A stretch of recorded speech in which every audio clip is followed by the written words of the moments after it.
So, was there a smackdown between John Dehlin and Natasha Helfer on a Mormon Stories episode that talked about the secret lives of Mormon wives? Oh, the scandal is so potentially titillating. Except for I think it was actually more like differentiation than scandalization. Healthier, but maybe not as fun for the gossip mills. I'm the sex Mormon therapist with the emphasis on X. I'm a certified sex therapist here to help you get the information we never got at church, unlearn the shame we did, and reconnect with your pleasure. So make sure to subscribe if you're looking for real talk and tips and tricks to better sex and relationships. I just wanted to take a few moments to reflect on my recent appearance on Mormon Stories, where I had the chance to talk with John Dehlin about the pretty popular show on Hulu these days called Secret Lives of Mormon Wives, where I make also a cameo appearance on that show. Anyway, we talked a lot about some of the myths and misconceptions around ethical non-monogamy. I first of all want to express deep gratitude to John for inviting me on the show. As many of you know, John and I go way back, nearly 2 decades now, of working alongside one another in the post-Mormon space, in the faith transition space, and we've collaborated and supported one another and had many thoughtful conversations over the years. Some of them easy and some of them challenging. That's part of what makes our relationship meaningful in my eyes. During this particular episode, John voiced some concerns based on his own experience that ethical non-monogamy often leads to relationship breakdowns. And I pushed back, respectfully, in my opinion, but with conviction, because there is a growing body of evidence that tells a different, more nuanced story than that. And I'm always concerned about narratives, even in post-Mormonism, that are still very much tethered in the remnants of purity culture and sexual shame. That was an important moment for me, and I appreciated the chance to offer a different perspective, one grounded in both a lot of clinical experience and research. Now, some folks in the comments section described it as a smackdown or that there was some kind of heated debate going on. I actually think what we were doing is something that's far more valuable. We were modeling differentiation. 2 people with many shared values, sometimes different perspectives, having an honest and sometimes uncomfortable conversation without turning away from each other. John and I don't always agree, and that's okay. We don't need to. What we do have is a lot of mutual respect, a long-standing friendship, and a lot of shared goals for the healing of people in the post-Mormon community. We've always been able to be authentic with each other. We remain curious, and yes, it helps that I think we have a lot of good humor between us.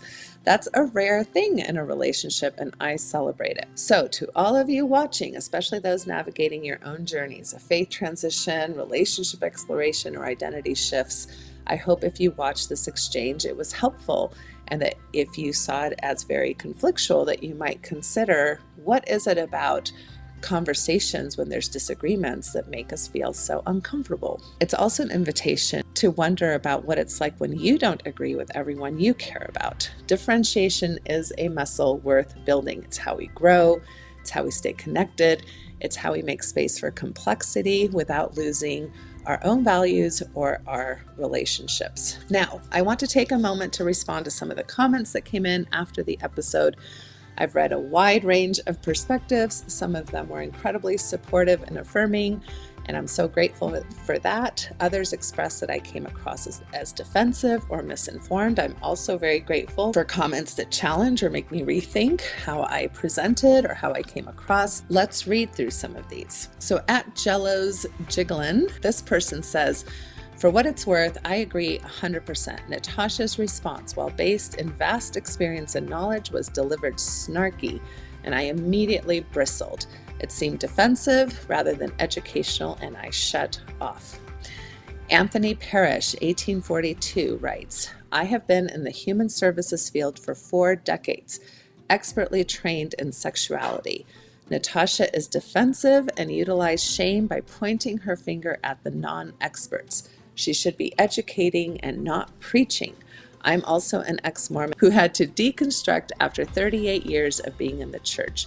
John's opinion on gasoline on the fire is legitimate and should have been valued and not shamed." Dylan Neff says, "Love Natasha. I'm so glad she stood up for her training and experience towards the beginning of the episode." Gibson Girl 2000 says, I appreciate Natasha's input so much. Even in this comment section, we can see struggles with sexual shaming.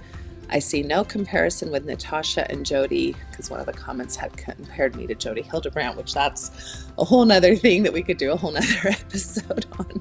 It's wild that anyone would say that. She is right in comparing the shame and judgment towards the LGBTQI community and the ENM. So many couples swing, not just Mormon or ex-Mormon couples. There's a difference between arrogance and confidence in what you know. She shows confidence to me and defense for different lifestyles. It's not pushing a lifestyle, it's emphasizing that there isn't one way to be a happy and healthy couple. Not arrogance at all. I love her perspective. And at Body Trainer 1 Crane 730 says, I really appreciate that Natasha told John very truthfully how she felt professionally about his opinions, and I really appreciate him modeling his appreciation for her truthfulness. Awesome, like 5 different exclamation marks. And then we've got at commenter 2121 saying, really liked John's commentary in this episode. Opening a marriage is a horrible idea.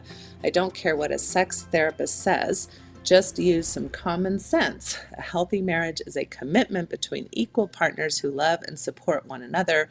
An open marriage is not a marriage. So you can see that there's a wide variety of a lot of opinions and thoughts.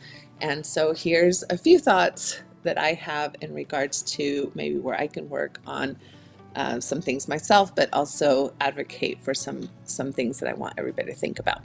So as far as it goes with the comments about me potentially being snarky or defensive, I'm not really sure I agree with snarky, but I'm open to thinking about that. Maybe the defensive comment is not an entirely unfair observation. As a certified sex therapist that has gone through a certification process through ASECT that took me 2 years to get all the training and supervision, when there are other people who say, oh, I do sex therapy or I've been trained in sexuality, typically they're not talking about that kind of process, and it does get me bristled in that I'm being compared to other experts who do not actually have expertise in the sexuality department. And that's been my experience, especially working with many therapists who come from religious backgrounds themselves. It's happened exponentially. It's kind of like being put on a panel.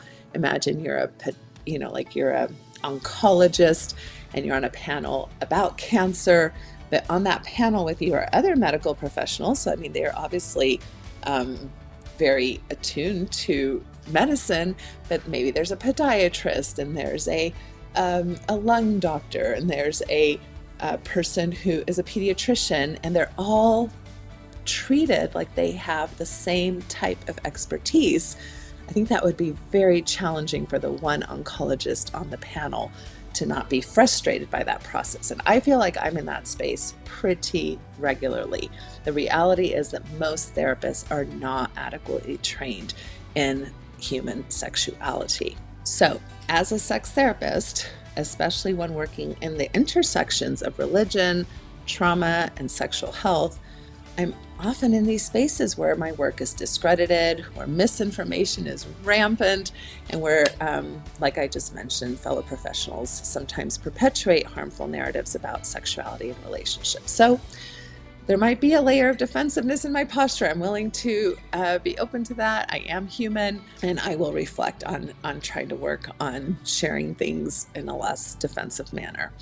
At the same time, I want to be really clear that being direct, well-informed, and committed to speaking from evidence-based clinical practice is not necessarily in of itself defensiveness. It's professionalism. It's what ethical practice looks like. It is my job to call attention to how professionals speak outside of their scope or misrepresent research. That's part of maintaining clinical integrity. And when I do that, I'm not seeing myself as combative. I'm just seeing myself as doing my job. Another thing that really came up for me this time around is that we have to talk about the gendered lens through which this kind of feedback is filtered. When women speak with clarity, expertise, or assertiveness, particularly in public forums, We, as women, are disproportionately labeled as aggressive, cold, bossy, or problematic. This is a well-documented and researched pattern in social and professional discourse. And I think it's a little bit on steroids when we add religious conservative background. So when I advocate confidently for accurate sex education and ethical clinical practice, I am inviting all of us to reflect on how gender dynamics may shape the way those messages are received. One more thing I want to be really clear about: whenever I speak about a marginalized population, whether that's people exploring ethical non-monogamy, queer folks, or survivors of religious trauma, my priority as a clinician is to be affirming and respectful of them and their lived experiences, not to cater to the comfort of the mainstream audience. I'm far more concerned with not perpetuating harm than I am with softening the truth for those in dominant or normative positions, which, by the way, monogamy is the dominant or normative positions. That doesn't mean there's anything wrong with monogamy. It just means it comes with a lot of privilege. And in this particular case, I received nothing, not even one comment from E&M folks that was negative. They all had positive and grateful feedback, and that tells me that I did right by the community I was speaking and representing. I want to be really clear that my intention is never to shut people down. I just hope that we're raising the bar to keep us rooted in facts, in compassion, and in professional responsibility, me included. I am no fully cooked cookie. I welcome the dialogue, and when it's uncomfortable, it's extra special because that's where I know I get to practice my own differentiation skills and self-soothing types of modalities. And that's where growth happens. If you enjoy my content and want to go deeper, go sign up for my newsletter at natashahelfer.com. You'll get a free copy of my current download full of juicy information. And please feel free to share your own thoughts in the comments below. I want this to be a space where we can talk openly, we can disagree respectfully, and learn together. Did you listen to this episode of Mormon Stories? What's your feedback for me? Did you feel challenged in your assumptions, or did the information affirm the thoughts or experiences you've already had? I would love to hear more. And again, I want to thank John Dehlin, in case he's watching, for the opportunity to come on his show to talk about really important topics. I love Mormon Stories. It's always a super treat. And thank you to the Mormon Stories audience, whether you agreed with me or not, for engaging so thoughtfully in the conversation. Please remember to ring my bell and subscribe. I give you full consent.